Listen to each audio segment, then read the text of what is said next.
Robert E. Lee failed to obtain a pardon, failed to reclaim Arlington, but he promoted unity and reconciliation. Let me make another aside here.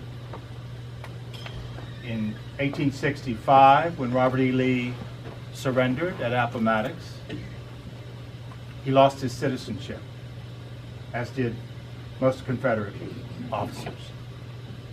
It was a pro forma thing. They were invited to reapply. Robert E. Lee reapplied for his citizenship.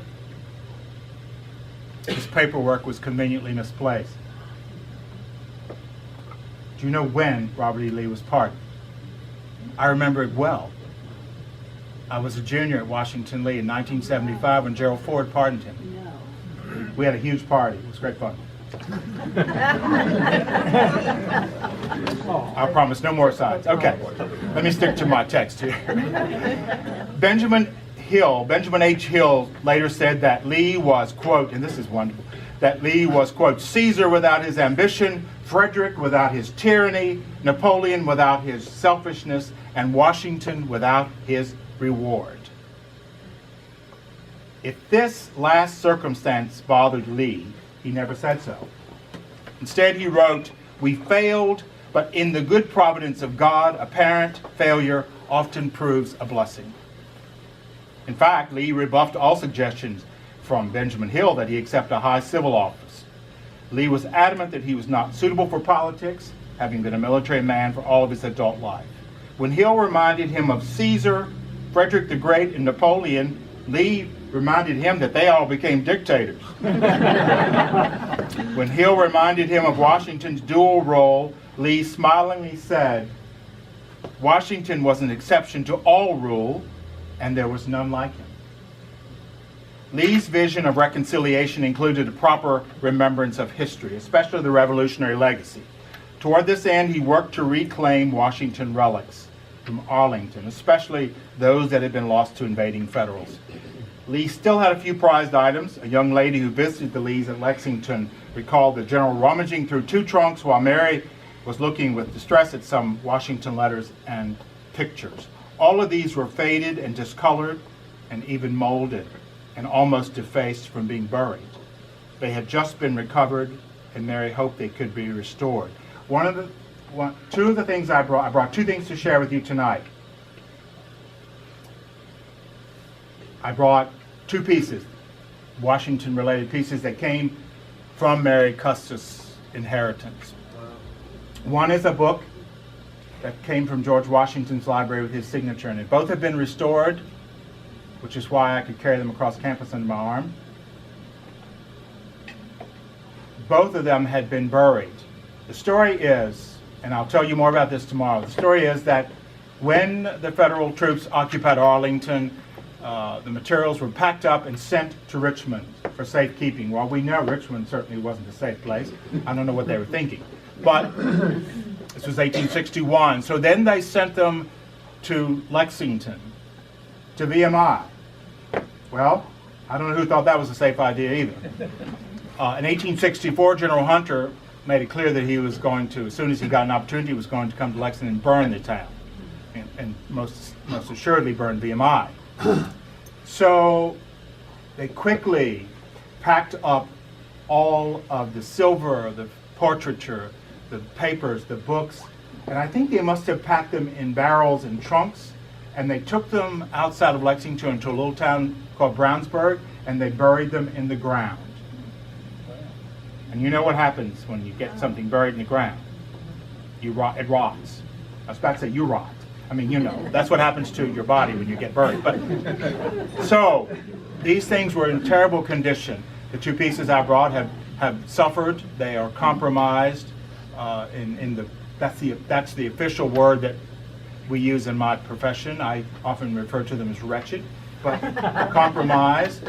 But I brought them, and after this is over, I'm going to put them on that round table back there, and I invite you to come look at them, okay? And then if you don't get enough of it tonight, you'll see more of it tomorrow. General Lee expanded his recovery work to include Washington items that had never been at Arlington. One of his greatest successes was the acquisition of a letter from Washington to the trustees of Washington College that had hung in the Washington Literary Society Hall until General Hunter's raiders took it. That's the piece that I will show you tomorrow. That's the Washington letter thanking the Board of Trustees for naming the school in his honor. In 1864, that letter was taken off the wall and taken to West Virginia. Now, I've heard that story. I heard that story all of my life, and particularly when I was a student at Washington Lee. But I remember when I came back 4 years ago, I said to my staff, I don't know that that's not a myth. I don't like to fabricate. I'm a storyteller by nature, but it has to be truthful, reasonably so. So I said, no, I'm not telling that story until I can prove it.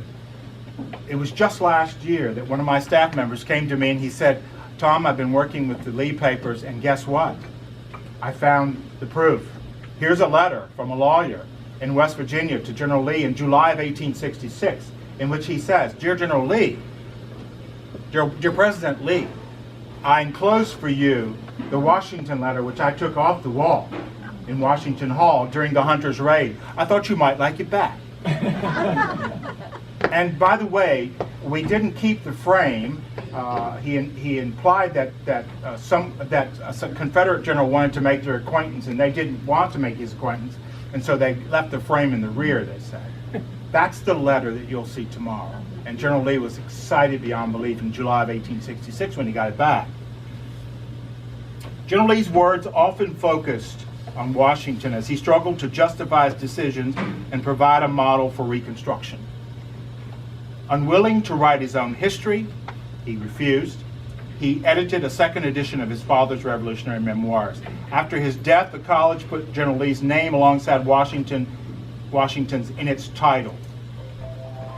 Lee became, as Stephen Vincent Benet wrote, the shape who stands at Washington's left hand. Now, Lee probably would have been pleased with that epitaph, but a little bit concerned that some would think that he was equal to Washington. After suffering a stroke on the evening of September 28, 1870, Lee died 2 weeks later on October 12th. We just had an observance this week of the anniversary of his death. After lying in state, his body was buried in a vault beneath the chapel, where most of his family, including his father, would later be interred. At the same time, the name of the school was changed at the faculty's request to Washington Lee College, a commemoration of how their lives were so similar in their perfect renown. Tomorrow you'll see Lee Chapel. You'll see the museum, which is beautifully done. You'll see his reconstructed office. You'll see the crypt, where all the family members are buried. You'll see outside the crypt, you'll see travelers' burial spot. There's usually a couple of carrots, an orange, some coins, occasionally a bottle of bourbon.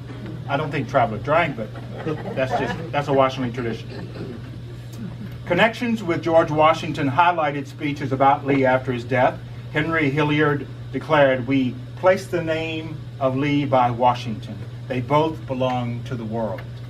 Richard Wintersmith wrote, quote, "When General Lee had been taken up to heaven, George Washington was relieved from the sense of an eternal loneliness." Efforts by contemporaries to identify Lee with Washington climaxed with the dedication of Lee memorials as part of the Lost Cause movement. Richmond residents in 1858 had dragged that equestrian statue of Washington to its pedestal beside the Capitol. In 1890, they pulled a similar image of Lee to a base on Monument Avenue. Its unveiling included Washington's image in fireworks with the words, "The First Rebel," while boys graced Washington's statue with a Confederate flag. Oh my, that must have been high drama. Can you imagine that happening today? I promised no more sides, but I have to tell you, in 2006, we discovered the Lee Monument in Richmond. I had a conservator come look at it because I was just concerned about it. It's the only statue on Monument Avenue that's owned by the state.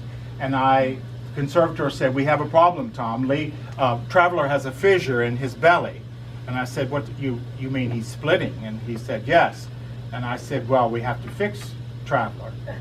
And he said, "Yes, we will." And then he gave me the estimate, and I said, "Oh, Lord." It took me 4 years to convince the legislature of the state of Virginia to pay for the restoration of the Lee statue. But what an extraordinary opportunity it was for me. It's 6 stories high. Before that restoration of Lee, I was mortally afraid of heights. But I had to go up there to see what was going on, so I got over being afraid of heights. And it was an extraordinary experience to be a part of that restoration. It's still gleaming from even 10 years later. Now, many historians will argue that it was after Lee's death that a Lee cult deliberately implanted a Washington symbolism in the process of transforming Lee into a lost cause hero of almost mythical proportions. Defeated Southerners, casting about for a justification for secession, created for Lee a bond with Washington that provided a needed symbolism to link the lost cause to the Revolution. If my remarks tonight do nothing more, they've proven that argument to be without merit. Comparisons of Lee with Washington began long before the Civil War and continued throughout that conflict. General Lee rarely used historical references, but when he did, he referred to George Washington. He surrounded himself with Washington relics, and he married into Washington's family. Defeated Confederates did not have to stretch too much to create a link between the two men. Lee had done that for them. More importantly, the comparisons survived the Lost Cause movement and continued as Lee became a national rather than a regional hero, demonstrating the enduring impact of Lee's efforts to emulate his idol. In death, as in life, the names of Lee and Washington became linked. Lee would have protested the implication of equality, but he could not deny that he had striven to emulate the example of his father's revolutionary commander. His disappointment with the result, defeat for his cause, was obvious to many who knew him well, but like Washington, he continued to seek worthy roles. Lee, in many ways, became a statesman like Washington after the war, working for national unity. As a defeated leader, though, Lee did not receive the acclaim his mentor enjoyed, nor did he seek public office. Instead, he settled into the roles of educator and conservator, preparing young men for a future markedly different from the past whose relics he sought to preserve. For him, there was no irony in this. Even though he had personally failed to achieve the standards of his idol, he knew that George Washington could be an important model for others. Lee remains the dominant military figure of the Civil War, just as Washington remains the principal military figure of the American Revolution. Americans love their marble men,